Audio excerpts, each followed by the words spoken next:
श्रीमद्भागवतम 10वां स्कंद 39वां अध्याय श्लोक नंबर 8 से 12।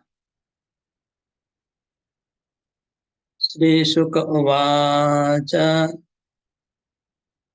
दृष्टो भगवता सर्वं वर्णयामास माधव वैरानुबन्धं यदुषु वसुदेववधोद्यम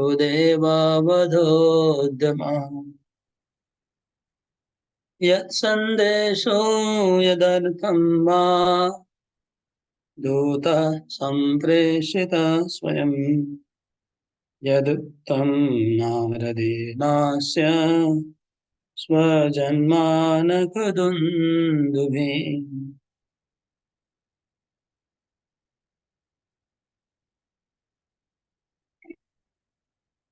श्रुत्वा क्रूरवचः कृष्ण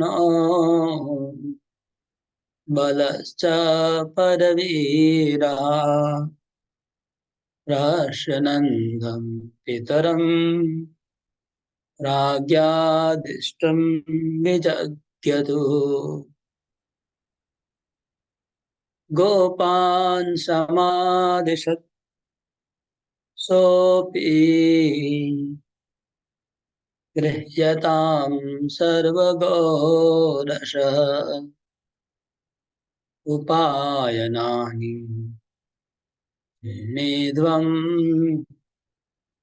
युज्यतां सकटानि च यास्यामस्वो मधुपुरीं दास्यामो नृपतिरषा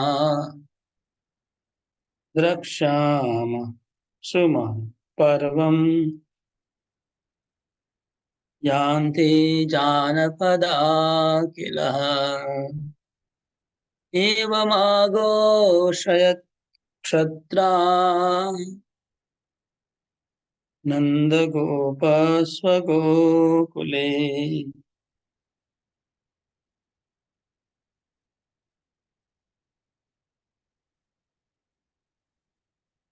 हरे कृष्ण। अनुवाद।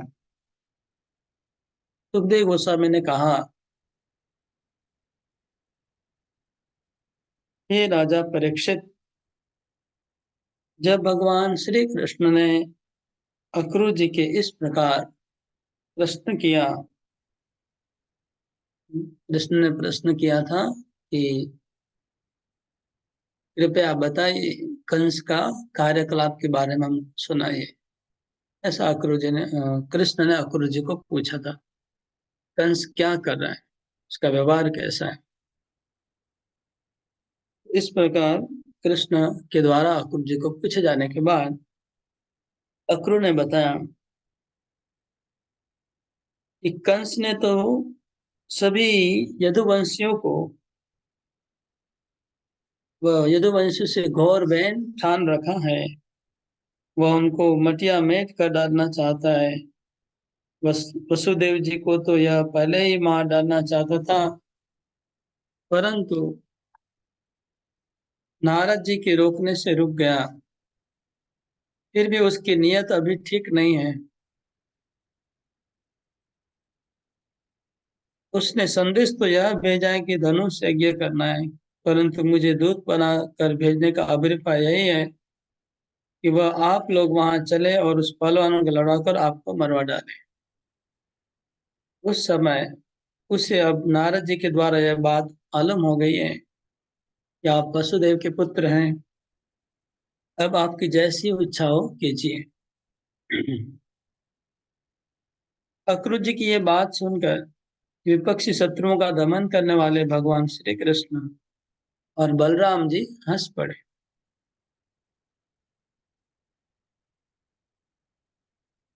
इसके बाद उन्होंने अपने पिता नंद जी को कंस की आज्ञा सुना दी। जब नंदराज ने सब लोगों को आज्ञा दी कि सारा गोरस एकत्रित करो, भेंट की सामग्री ले लो, छकड़े जोड़ो, कल प्रातः काल हम सब मथुरा की यात्रा करेंगे। और वहां चलकर राजा कंस को गोरस देंगे। वहां एक बहुत बड़ा उत्सव हो रहा है, उसे देखने के लिए देश की सारी प्रजा इकट्ठी हो रही है। हम लोग भी वहां से देखेंगे। नंदराज के गांव के कोतवाल के द्वारा यह घोषणा सारे ब्रज में करवा दी गई। हरे कृष्ण। हम्म। तो प्रसंग चल रहा है जब अक्रूर जी कृष्ण बलराम को लेने के लिए मथुरा से गोकुल पहुंचे हैं, वृंदावन पहुंचे हैं, उनका स्वागत किया गया। उनको जो भी भोजन करवाना, परात प्रक्षालन स्वागत करके नंद महाराज जी उनसे मिलके नंद महाराज वापस अपने कमरे में चले गए। फिर बाद में कृष्ण बलराम उनको मिलने आते हैं एकांत में। तो श्री कृष्ण बलराम आकर के फिर से उनका स्वागत कुशल मंगल पूछते हैं। और कृष्ण ने अक्रूर को कहा, जो हम पिछले क्लास में सुना, यहाँ आपका आगमन बहुत ही अच्छा हुआ कि आप आ गए, क्योंकि हम खुद भी बहुत दिनों से हमारे मन में चिंता थी कि मथुरा जाना चाहिए, माता पिता को रक्षा करनी चाहिए, लेकिन जाने का कुछ तुक नहीं मिल रहा था। कुछ चाहिए, कुछ बहाना चाहिए कुछ। और हम सोच रहे थे अगर कोई कंस के नजदीक का कोई व्यक्ति इधर आ जाए, उससे मिलके हम लोग सलाह करें और वो हमारे यहाँ ब्रजवासियों को, नंद महाराज को भी थोड़ा कन्विंस कर दें, तो हमारा जाना आसान हो जाएगा। इस प्रकार हम लोग सोच रहे थे और आप आ गए थे, बहुत अच्छा हुआ। अभी आप बताइए कि कंस का कार्यकलाप क्या है, कंस वहाँ क्या कर रहा है, उसका आगे का प्लान क्या है, आप थोड़ा बताइए। इस प्रकार कृष्ण ने अक्रूर जी को पूछा। ये कल तक चर्चा हुई थी, आगे क्लास तक, पिछले क्लास तक। अभी आज हम आगे बढ़ रहे हैं। इसमें कहते हैं, पृष्ठो भगवता सर्वम वर्णयामास माधव। तो भगवान ने उनको जब पूछा, मतलब कृष्ण ने पूछा गुरु जी को, तो समस्त वर्णन किया। वर्णयामा, सर्वम वर्णयाम, सर्वम वर्णयामा, पूरे पूरा वर्णन किया। अक्रूर जी ने कृष्ण बलराम को मथुरा की सब घटनाओं को सुनाया। सर्वम वर्णयाम से माधव, या माधव शब्द आया है अक्रूर जी के लिए। वैसे तो माधव हम लोग जानते हैं कृष्ण का नाम है, यहाँ पर अक्रूर जी के लिए माधव शब्द आया क्योंकि मधु वंश में उत्पन्न हुए थे, इसलिए माधव। तो अक्रूर जी ने सब कुछ वर्णन किया। क्या क्या वर्णन किया? वैरानुबंधम यदुषो।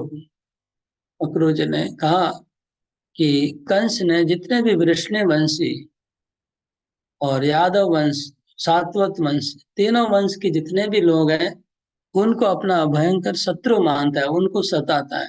क्योंकि ऐसा खबर मिला था कंस को पहले, ये तीनों वंश में जितने भी लोग हैं वो सब देवता है, और वो विष्णु का काम करने के लिए अवतार लिए हैं, और विष्णु कृष्ण बन के अवतार लेंगे और कंस का वध करेंगे, ऐसा उसके पास न्यूज था, खबर था। और कंस को ये बताया गया था कि तुम असुर हो और ये लोग सब देवता हैं, और तुमको सब लोग मारने के लिए प्लान कर रहे हैं।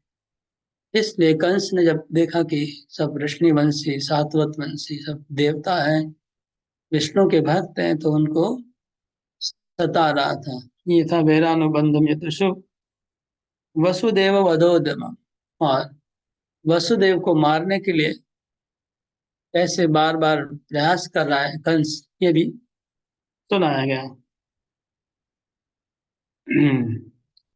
यद संदेशो यदर्थम वा दूत संप्रेषित स्वयं।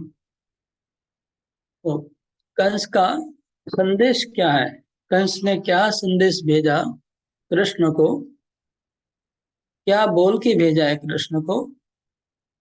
सॉरी, गड़बड़ कर रहा हूँ। कंस ने अक्रूर जी को क्या संदेश भेजा है, अक्रूर जी को कृष्ण को क्या बोलना है, वो बात एज इट इज बताया कि कृष्ण कंस ने ऐसा ऐसा ऐसा ऐसा बोला है। कि दूत का काम होता है कि मैसेज को चेंज नहीं करे, एज इट इज बता दे। क्योंकि अगर थोड़ा सा भी चेंज करेंगे तो अर्थ का अनर्थ हो सकता है। इसलिए दूत का कर्तव्य होता है कि जो भी कहा गया है एक एक शब्द पहले एज इट इज रिपीट करना है, तोते के जैसे। जैसे चिट्ठी आया है तो पहले तो एज इट इज संदेश सुनाया, फिर उसका अर्थ क्या है वो अलग से बताया। ये तो कंस का संदेश है कि आप लोग को जाना है, यज्ञ है, धनुर्यज्ञ हो रहा है, बड़ा उत्सव हो रहा है, उसमें भाग लेना है। ये तो संदेश है कंस का, लेकिन असली हकीकत क्या है वो अलग से बताए, इसलिए यदार्थम वो। और फिर कहा कि उन्होंने मेरे कोई दूत बना के भेजा है। उसका भी कारण बताया अक्रूर ने कि मेरे को क्यों दूत बना के भेजा गया। ये कहा, और यदुक्तम नारदेनस्य स्वजन्मानक दुंदुबे। और अक्रूर जी ने ये भी बताया कि नारद मुनि आए थे, आकर के कंस को मिले, और नारद मुनि ने सब रहस्य जो था वो कंस को बता दिया है। नारद मुनि ने कंस को कह दिया है कि वसुदेव का जो एक्चुअली पुत्र था, आठवां गर्भ संतान, वो अभी वृंदावन में कृष्ण कृष्ण है, और बलराम जी भी वसुदेव के ही पुत्र हैं। तो कृष्ण बलराम दोनों विष्णु के अवतार हैं। ऐसे नारद मुनि ने कंस को आके कह दिया है। इसलिए भी कंस को पूरे पूरा पक्का मालूम पड़ गया है कि तुम ही उनको आठवें गर्भ उनको मारने वाले हो। अभी वो बात छुपा हुआ नहीं है, अभी ओपन हो गया है। ऐसे अक्रूर जी कृष्ण को कहते हैं। अभी सब लोग जान चुके हैं वहां पर।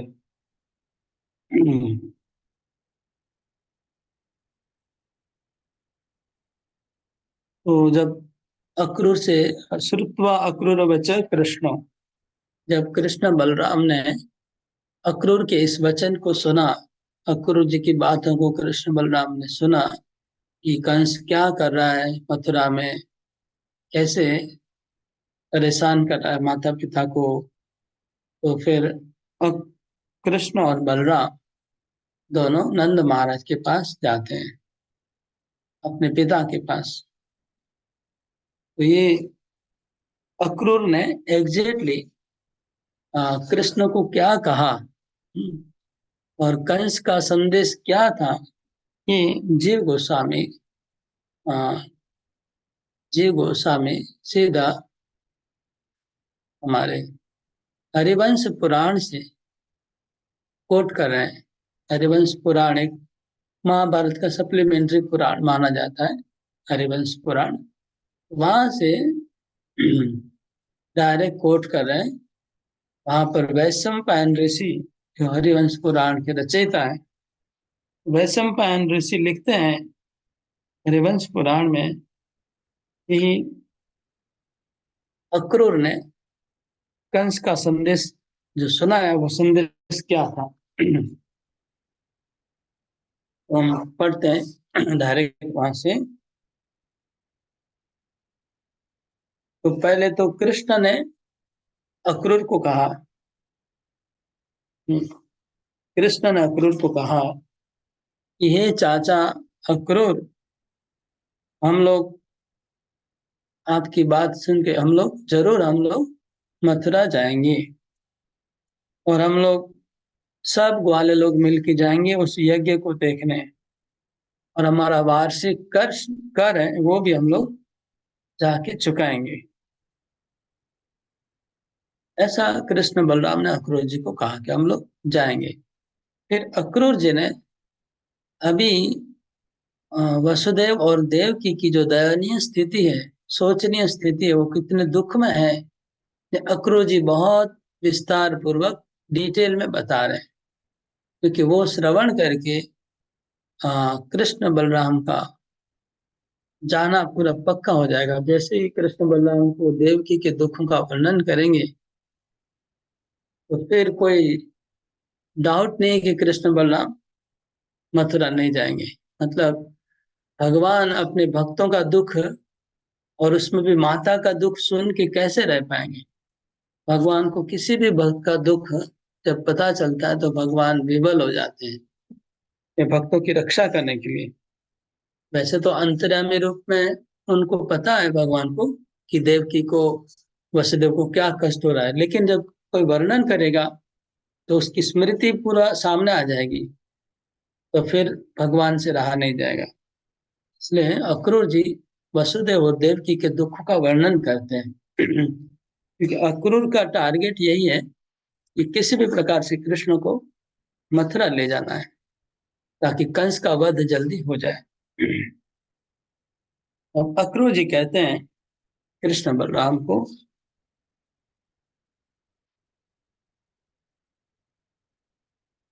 आप मथुरा जाएंगे तो आप लोग को मथुरा की पूरी, बहुत सुंदर ऐश्वर्य मंडित मथुरा पूरी है, आप लोग को दर्शन करके बहुत अच्छा लगेगा।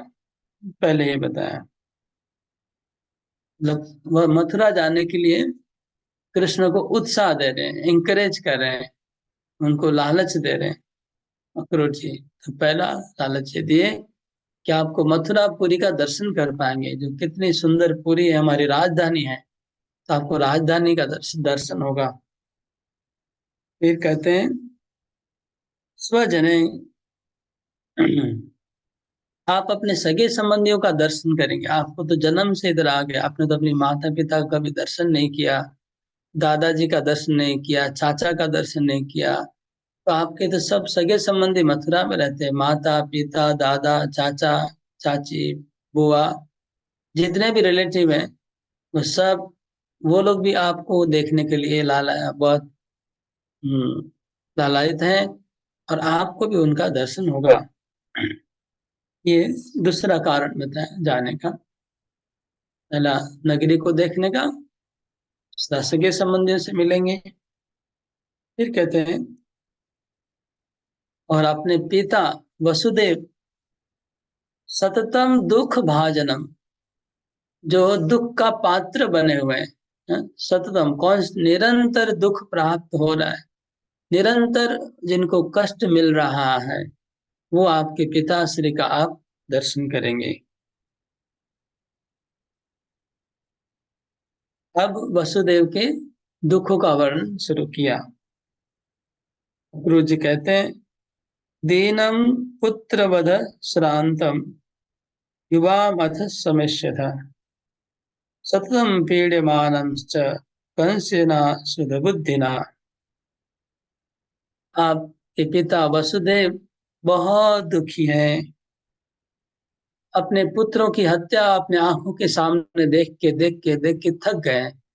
पुत्र वध श्रांतम, पहला पुत्र को मारा, दूसरे पुत्र को मारा, तीसरे पुत्र को मारा, इतने पुत्रों को मारा है कि वो थक चुके हैं, पुत्रों का वध देखते देखते थक चुके हैं। और सततम पीड्यमान, और सतत उसको पीड़ा प्रदान कर रहा है कंस, अशुद्ध बुद्धि कंस सतत वसुदेव को पीड़ा पहुंचा रहा है। देशांते शोषितम वृद्धम दुखे शिथिलतांगतम।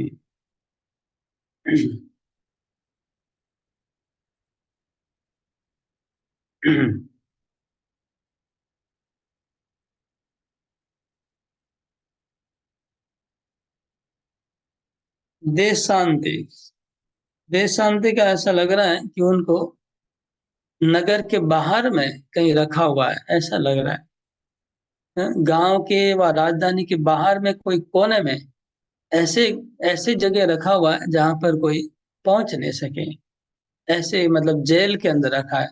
तो जेल नगर के बाहर है जेल, कंस के घर के नजीक में नहीं है, बाहर है, और ऐसी जगह में जहाँ कोई पहुंच नहीं सके। इसलिए देश शांति शोषितम वृद्धम, उनका शरीर सूख गया है, आपके पिताजी का शरीर सूख गया है, वृद्धम और बहुत वृद्ध हो चुके हैं। वसुदेव ने, कृष्ण का जन्म बहुत ज्यादा उम्र पे हुआ है, कृष्ण का जन्म हुआ है तब कृष्ण वसुदेव और देवकी बहुत एजेड हो गए थे, उम्र वाले हो गए थे, इसलिए बोला वृद्धम, बहुत वृद्ध हैं। शिथिलता अंग, तो उनके शरीर के अंग अभी शिथिल हो गए हैं, मतलब काम नहीं करा उनका शरीर ठीक से, ऐसे हो गए हैं। कंस से भय संत्रस्तम, और हमेशा कंस का भय बना रहता है कि कंस अभी आके परेशान करेगा, अभी आके मारेगा, अभी आके। तो एक तो भोजन ठीक से नहीं मिल रहा होगा, आ, शरीर सूख गया है, पुत्रों का वध उन्होंने देखा है, हमेशा कंस डराता रहता है, धमकाता रहता है आकर के, और कभी कभी पीड़ा देता है, मारता भी है, कभी कभी डराता है। तो भवद्भ्याम च विना कृतम, और इस तरह से, और अपने जो प्यारे पुत्र आप दोनों कृष्ण बलराम को भी आप वसुदेव से कंस ने दूर कर दिया है। उनका भी उनको दुख है कि मेरे दोनों पुत्र बहुत दूर है, कहाँ हैं, कैसे हैं, पता नहीं। वो भी मन में उनको दुख बना रहता है। दह्यमानम दिवा रात्रो, दिन रात जलते रहते हैं आपके पिता वसुदेव जी, दिन रात चलते रहते। तो वसुदेव और देवकी के दुखों का वर्णन बहुत डिटेल में यहाँ पर हुआ है, और कहीं नहीं है। दह्यमानम दिवारात्र, दिन रात जलते रहते हैं दुख से, पीड़ा से, विरह से, आपकी विरह से। सोत्कंठे ना अंतरात्मना, हमेशा उत्कंठा में रहते हैं, उत्कंठा रहती है आप कि कृष्ण बलराम अभी कैसे होंगे, इसकी उत्कंठा रहती है कि उनको कंस तो एक एक असुर भेज रहा है मारने के लिए मेरे पुत्र को, उसकी उत्कंठा बनी रहती है। दूसरी उत्कंठा रहती है कि कब कृष्ण आएंगे यहाँ पर, कब उनका दर्शन होगा। तो इसलिए ताम च द्रक्षसि गोविंद पुत्रे मुदित स्तनिम। तो यहाँ तक वसुदेव का वर्णन किया।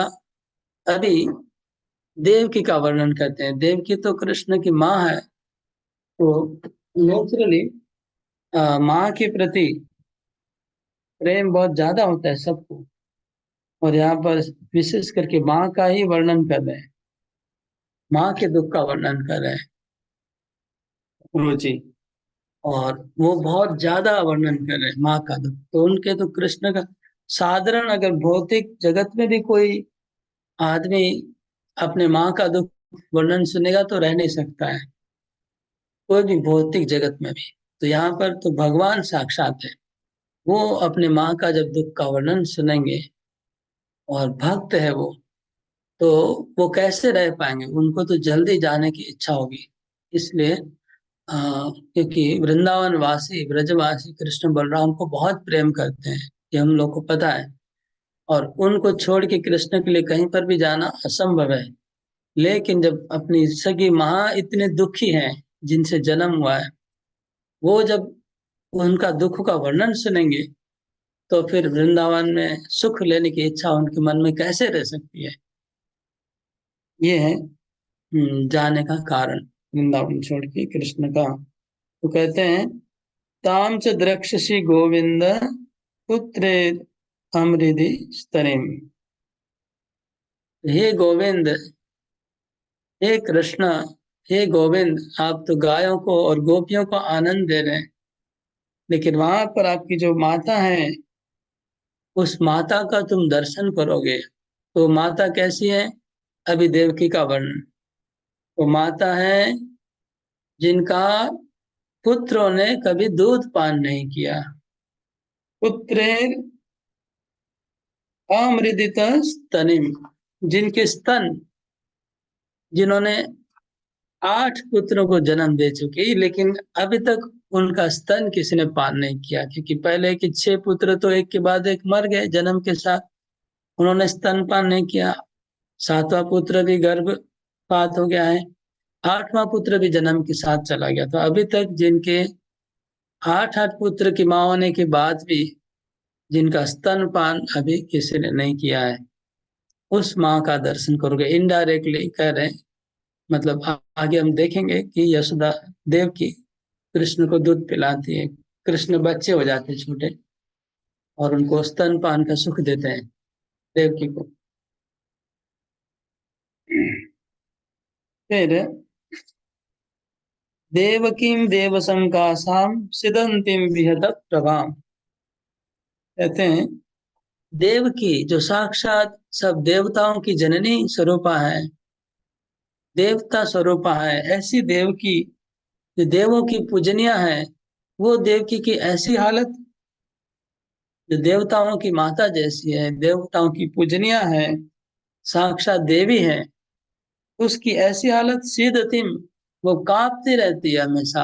देव देव की हमेशा कांपती रहती है। और क्या होता है? विहत प्रभाम, उसकी शरीर की कांति चली गई है। हाँ, शरीर का जो तेज है, देवकी का शरीर का तेज चला गया है। जेल में रहते रहते तेज कहाँ रहेगा? तो जेल में रहते रहते खाना पीना ठीक नहीं है, तो उनका शरीर का तेज कम हो गया है। देवकी का ऐसे बोल रहे हैं अक्रूर जी। पुत्र शोके न सुष्यंतिम, पुत्र के शोक से, पुत्रों के शोक से वो सुख गई है। एक माँ को, किसी माँ ऐसा भौतिक जगत में कहीं देखा नहीं होगा, हम लोग ने किसी ने नहीं देखा होगा किसी माँ का 6 6 पुत्र मर जाए जन्म के साथ, और 2 पुत्र तो गायब हो जाए जन्म के बाद। तो इतने पुत्रों का शोक से वो सूख रही है। भौतिक जगत में भी कोई व्यक्ति को इतना दुख नहीं मिलता है, ऐसा दुख भगवान की माँ बन के देवकी को प्राप्त हो रहा है। तो अक्रूर जी बता रहे हैं पुत्र शोक में सुख सुख जा रही है। पुत्र शोके न सुष्यंतिम दर्शन परायणा, हमेशा आपके दर्शन की आकांक्षा करती रहती है, श्री कृष्ण का दर्शन की, आपका दर्शन की अपेक्षा कर रही है कि कब कृष्ण का दर्शन होगा। वियोग शोक संतप्ता विवत्सामिव सौरभिम, जिस प्रकार एक गाय का बछड़ा मर जाने से गाय जैसे तड़पती है, इस प्रकार देव की कृष्ण तुम्हारे लिए तड़प रही है। उपलुप्त क्षणादीना नित्यम मलिन वाससम, उपप्लुते क्षणा, उनकी आंखें रोते रोते रोके सूख गई है। हाँ, आंखों में आंसू सूख गए, और उनके कपड़े मलिन वाससम, मैले कपड़े पहने रहती है। मैले कपड़े पहनी रहती है जेल में देव की। कृष्ण के हृदय में वो अक्रूर जी वो माँ के प्रति उनका प्रेम को जगाना चाह रहे हैं, माँ के प्रति उनका दया को जगाना चाह रहे हैं, ताकि कृष्ण जल्दी मथुरा पहुंचे। ये गोपियों का प्रेम, उसको तोड़ के मथुरा जाना बहुत डिफिकल्ट है, लेकिन माँ का जब इतने दुखों का वर्णन करेंगे तो कृष्ण कैसे रह पाए।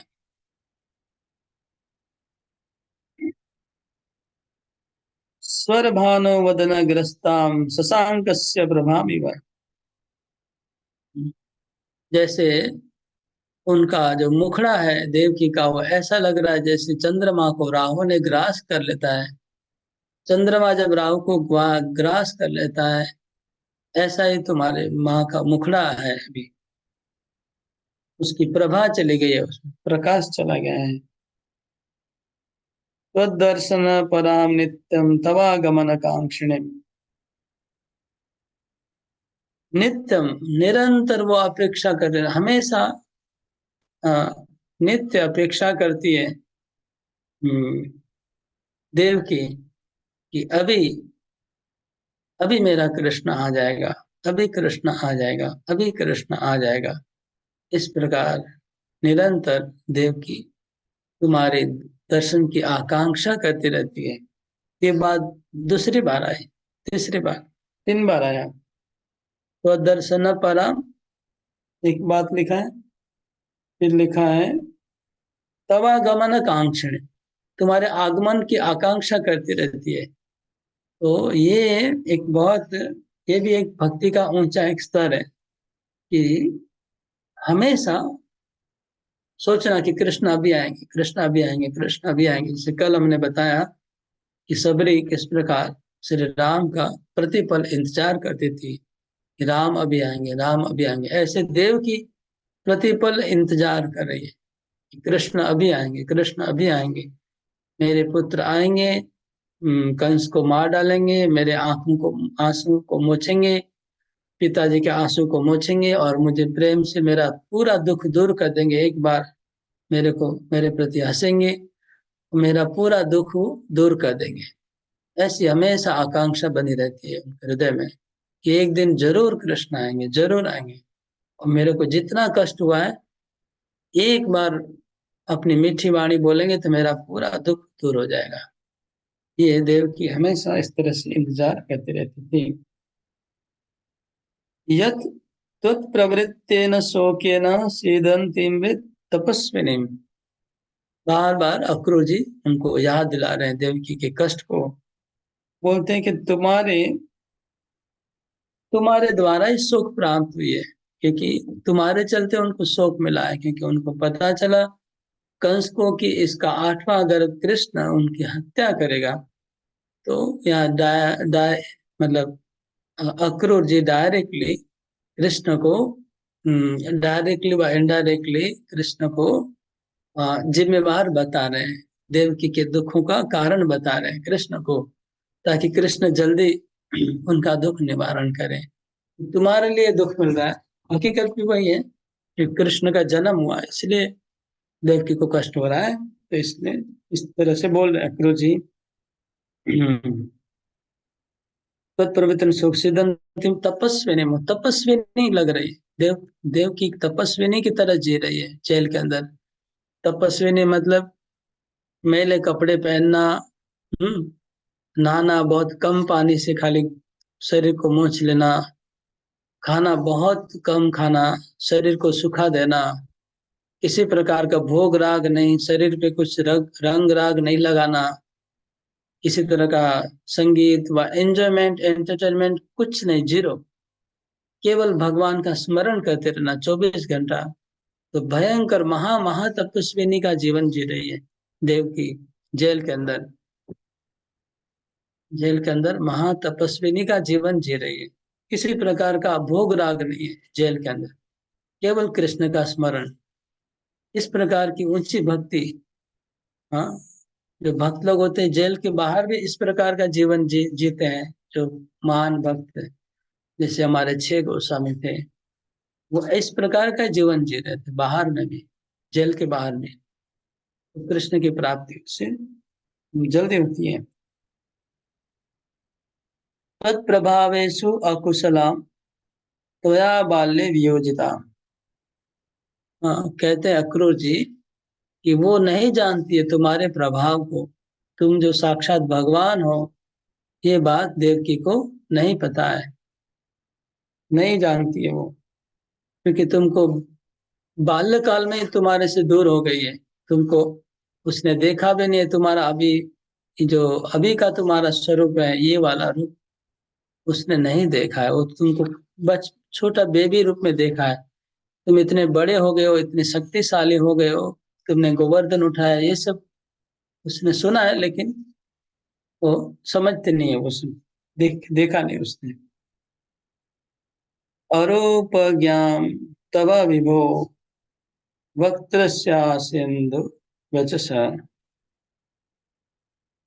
वो तुम्हारे इस सुंदर रूप का उसने दर्शन नहीं किया है। ये श्याम सुंदर मुरलीधर, तुम बंसी बजाते हो, गाय चराते हो, कितने सुंदर तुम्हारा रूप है, इस रूप का देवकी ने अभी तक दर्शन ही नहीं किया है। क्योंकि वो तो अभी कृष्ण एकदम छोटे जन्म के साथ ही तो लेके चले गए। तो बोले तुम्हारा इस रूप को भी उसने दर्शन नहीं किया है। रूप ज्ञान तव विभो वक्त्रश्याम, तुम्हारे इस सुंदर मुखार विंद का, मुख चंद्रमा का उसको दर्शन मिलना चाहिए। तुम्हारे इस सुंदर रूप का देवकी को दर्शन मिलना चाहिए। उनको चाहिए तुरंत जाके उनको छुड़ाओ, उनको जेल से निकालना चाहिए, उनको सुख देना चाहिए, मातृ सुख प्रदान करना चाहिए आपको। इस तरह से अक्रूर बार बार उनको समझा रहे हैं कृष्ण को। यदि त्वाम जनयित्वा सा देवकी परितप्यते, जिसका पुत्र तुम्हारे जैसा हो, इतना महान पुत्र हो तुम्हारे जैसा, उसकी माँ को इतना कष्ट हो, होना तो उचित नहीं है। तुम्हारे जैसे पुत्र को जन्म देने वाली माँ को इतना कष्ट प्राप्त नहीं होना चाहिए। इसलिए हे कृष्ण, आपको जल्दी जाना है, तुरंत जाना चाहिए और अपनी माँ को दुख से छुड़ाना चाहिए, उसको आनंद देना चाहिए, मात्रा का उनको माँ का आनंद देना चाहिए, माँ बनने का सुख देना चाहिए आप। अपत्यार्थो नु कस्तस्य वरम हेवान पत्यता, तम तो सक्रशम पुत्रो यस्याश्वत्सुदृशो गणे। फिर अक्रूर जी इतना मतलब इतना कृष्ण को समझाने के लिए ऐसी ऐसी बातें बोल रहे हैं कि मतलब कोई नहीं रह सकता। बोले कि अरे कृष्णा, तुमको जन्म दे के देव की जब तुम्हारा मुखड़ा ही नहीं देख पाएगी, इतना कष्ट सहन करती है, उससे तो अच्छा होता कि किसी को जन्म ही नहीं देती, तो वरम अच्छा होता है। ऐसा पुत्र जन्म होने से तो पुत्र नहीं जन्म लेना अच्छा है। मतलब हद तक बोल दिया, ऐसी बात बोल दी कि मतलब इसके ऊपर कुछ बोला नहीं जा सकता है, इसके ऊपर बोलना असंभव है। ऐसी बात बोल दी कि देखो, ऐसा पुत्र जन्म देने से तो पुत्र नहीं जन्म देने से अच्छा होता, तो इतना कष्ट तो नहीं होता उसको, तुमको जन्म दे के क्या फायदा हुआ। मतलब पूरा एकदम एक्साइटेड किया जा रहा है कृष्ण को, नहीं जल्दी तुमको जाना है। तो अक्रूर मतलब बहुत एक्सपर्ट है ऐसा लग रहा है इस मामले में, भगवान को समझाने में। हम्म। इंद्र जैसे तुम पुत्र हो, तुम्हारी माँ की ऐसी हालत क्यों। परेशामप्यभयदो न सा स्वचितो महरति। अरे, तुम दूसरों को अभय प्रदान कर रहे हो, तुम दूसरे लोगों को बचा रहे हो, दूसरे लोगों को तुम असुरों का वध करके कई लोगों को बचाया। तुमने गायों को बचाया, ग्वालों को बचाया, कितने असुरों को मारा, गोवर्धन उठाया। क्या तुम्हारी माँ को तुम नहीं बचाओगे।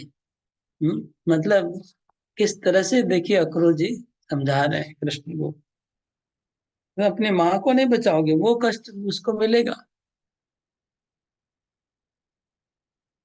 वृद्धो तवाद्य पितरो परभृत्य तुम आगतो। हे कृष्णा, तुम्हारे माता पिता वृद्ध हो चुके हैं और वो दूसरे के दास बन गए हैं, गुलाम बन गए हैं, उनको गुलाम बना दिया गया है। वो कृतदास हो चुके हैं, दूसरों के जेल में उन लोग को सजाया जा रहा है, दोनों को कंस के दास बन चुके हैं। तुम्हारे जैसा पुत्र हो किसी को हो कृष्ण जैसे, और उनके माता पिता को और किसी का दास बनना पड़े, पूरी दुनिया तुम्हारी दासता करती है, सेवा करती है, और तुम्हारे पिता और किसी का दास बनेंगे, ये तुमको कैसे सहन हो रहा है, तुम कैसे सहन कर रहे हो। तुमने तो ब्रजवासियों को इंद्र की पूजा करने मना कर दिया कि देवताओं की पूजा नहीं करनी चाहिए, मेरे भक्त खाली मेरी पूजा करेंगे, तो फिर तुम्हारे माता पिता को कंस की पूजा करनी पड़ रही है, कंस का कष्ट सहना पड़ रहा है। ये क्या उचित है। बहुत कठोर बातें लग रही है, सुन के लगेगा कि मतलब पूरा बाण से काटा जा रहा है, छुरी से। हाँ, जैसे हम लोग भागवत क्लास में कभी कभी ऐसी बात बोलते हैं तो भक्तों को सहन नहीं होता है, इतनी तीक्ष्ण बातें कर रहे हैं, गला काटने वाली बात कर रहे हैं, या ऐसी तीक्ष्ण तलवार वाली बात करनी पड़ती है माया को काटने के लिए। जीवों की माया को काटने के लिए कठोर वचन प्रयोग करना पड़ता है। इसी प्रकार कृष्ण का जो वृंदावन में गोपियों के प्रति वो प्रेम है, उस प्रेम के वजह से कृष्ण वृंदावन से बाहर नहीं जा सकते हैं, वहां से निकालने के लिए कृष्ण को अक्रूर जी कठोर कठोर बातें कर रहे हैं। जो ऐसी बात मुझे तो लगता है, मतलब बहुत ही कठोर लग रही बात सुन के, मतलब कोई भी आदमी गुस्सा हो जाएगा। लेकिन कृष्ण सहन करें क्योंकि उनका उनको अपना फॉल्ट नजर में आ रहा है कि नहीं, सही बात है, हम लोग को माता पिता को रक्षा करना चाहिए। फिर आगे कहते हैं, भत्स्येते त्वत्कृते तेन कंसेन शुद्ध बुद्धिना।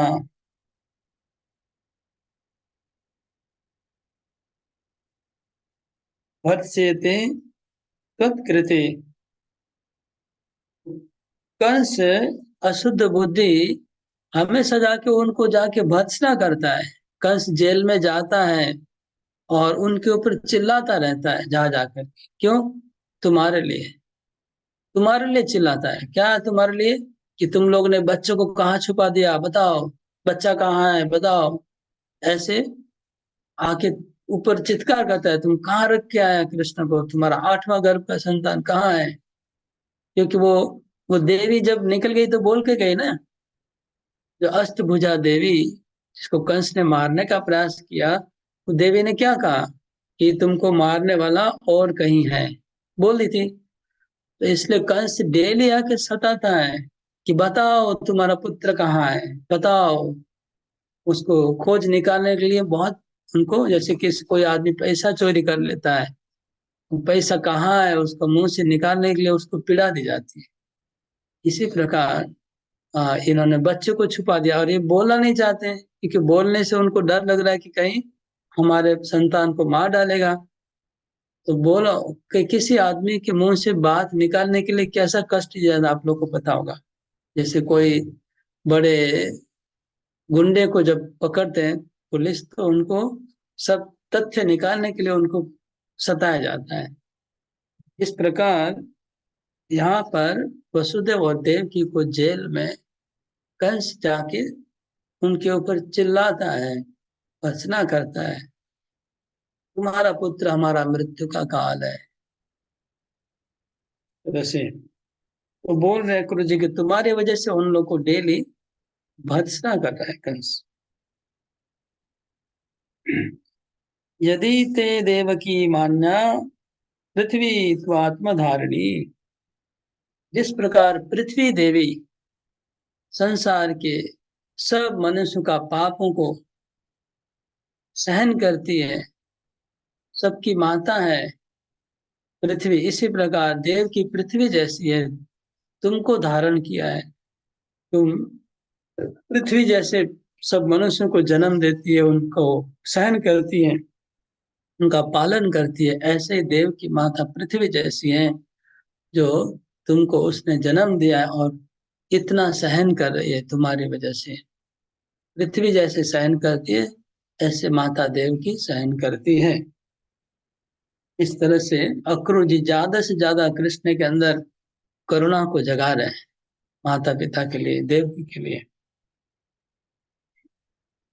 ताम शोक सलिले मग्नाम उत्तारयितुम अर्हता। हे कृष्णा, वो शोक सागर में डूबी हुई देवकी को, माँ को तुम्हें उस सागर से निकालना चाहिए। तुमको उचित है कि माँ को शोक सागर में डूब रही है, शोक सागर में तड़प रही है, तुम तैरना जानते हो, तो क्यों नहीं उनको निकालते हो उस सागर से।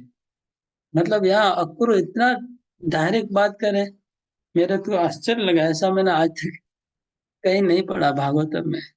इतना स्ट्रॉन्ग बातें, इतना कठोर बातें बोल रहे हैं कि इस शोक सागर में डूबी हुई है तुम्हारी माता, उसको तुम क्या, तुमको तैरना आता है तो तुम, कोई डूब जा रहा है, सगी माँ डूब रही है, उनको निकालोगे नहीं।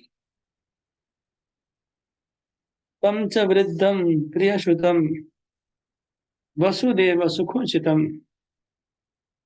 और तुम्हारे वृद्ध पिता वसुदेव, उनको कौन सा सुख मिला? उनको कोई सुख नहीं मिलना चाहिए। पुत्र योगेन संयोज्य कृष्ण धर्म वापसी। हे कृष्णा, अगर तुम वसुदेव और देवकी को उस शोक सागर से बाहर निकालोगे, उनको सुख प्रदान करो वापस जाके, तब तुम्हारा धर्म का पालन होगा, तब तुम धर्मवीर कहलाओगे। मतलब इनडायरेक्टली बोल रहे हैं कि नहीं तो तुमको पाप लग जाएगा, ऐसा बोलना चाह रहे हैं। क्योंकि तुम धर्म का पालन, पुत्र धर्म का पालन नहीं कर रहे हो, तुमको पुत्र धर्म का पालन करना चाहिए। इस तरह से अक्रूर जी बता रहे हैं। धर्म प्राप्त होगा मतलब, नहीं तो अधर्म प्राप्त हो जाएगा। इस तरह से कृष्ण अर्जुन को समझा रहे हैं गीता में कि भाई तुम युद्ध करो, नहीं तो तुमको पाप लगेगा। यहाँ पर अक्रूर जी कृष्ण को ऐसे ही समझा रहे हैं। एक्चुअली कृष्ण को कोई ज्ञान की जरूरत नहीं है, सब जानते हैं। कृष्ण की इच्छा से ही अक्रूर जी को ये प्रेरणा मिली है और ऐसा बोल रहे हैं। यथा नाग सुदवृत्तो दमितो यमुनारते, जिस प्रकार तुमने एक नाग को यमुना रथ में मार डाला था, जिस प्रकार तुमने एक पहाड़ को उठा लिया था,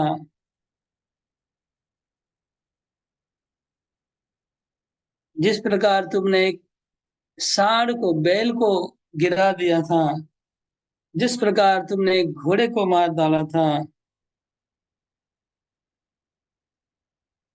इस प्रकार तुम्हारे में शक्ति है। अगर तुम्हारे में शक्ति नहीं होती तो हम मानते कि तुम्हारा कोई, तुम छुपे रहो, माता पिता कष्ट पाते रहेंगे, तुम भागते रहो। लेकिन तुम्हारे में शक्ति तो है, तुमने नाग को, कालिया नाग को मारा, तुमने गोवर्धन को उठाया, तुमने केसी, असुर, अष्टासुर सबको मारा, तो क्या तुम माता पिता को जेल से छुड़ा नहीं सकते हो? इतना शक्ति नहीं है तुम्हारे में? एतनेव प्रयत्नेन वृद्धा बुद्धि दुखितो यथा धर्मम आपनोति तत्कृष्ण परिचिन्यता। हे कृष्ण, आप थोड़ा विचार करिए। माता पिता को जेल से निकालने से आपको धर्म की प्राप्ति होगी। आप पुत्र धर्म का तभी पालन करोगे जब दोनों को जेल से निकालोगे, तभी आपका पुत्र धर्म पूरा होगा, कर्तव्य पूरा होगा। निर्मत श्यामो ये दुष्ट पिता ते कंस संसदी। फिर से बोल रहे हैं कि कंस, वो दुष्ट, तुम्हारे पिता को सभा में बुला बुला के अपमान करते रहते हैं, उनको, उनका अपमान करते हैं सभा में। निर निर्वत्स्यमानो ये दुष्ट पिता ते कंस संसदि, ते सर्वे चक्षुरश्रुणी नेत्रे दुखान्विता भृशम। जब कंस सबके सामने वसुदेव और देवकी को अपमान करता है, तब वहां की सभा में जितने लोग थे, सब लोग के आंख में आंसू आ गए थे। कोई किसी का बोलने का हिम्मत नहीं है कंस के ऊपर, लेकिन सबके आंखों में आंसू आ गए। किस प्रकार वसुदेव देवकी को कंस सता रहा है देख के। इसका मतलब सब लोग, तुमको कंस को मारने से सब खुशी होंगे, कोई नाराज नहीं होगा, ये बोलना चाह रहे अक्रूर जी। इस कार्य से तुम्हारा पाप नहीं होगा, मामा को मारने से तुमको अधर्म या पाप नहीं होगा। क्योंकि इवन मथुरा वासी भी सब चाह रहे कि कंस को मारा जाए, क्योंकि सब लोग दुखी हैं, सब लोग रोते हैं वसुदेव के कष्ट को देख के। इसलिए कोई तुम्हारी निंदा नहीं करेगा, ऐसा कार्य करने से सब लोग तुम्हारी प्रशंसा ही करेंगे। गर्भो वक्रंतनादीनी दुखानी च बहुन्यपि, जब से तुम उनके गर्भ में आए हो, तब से उनका दुखों की श्रृंखला चालू हो गई है। कब दुखों की श्रृंखला उनकी चली रही है, कब खत्म होगी?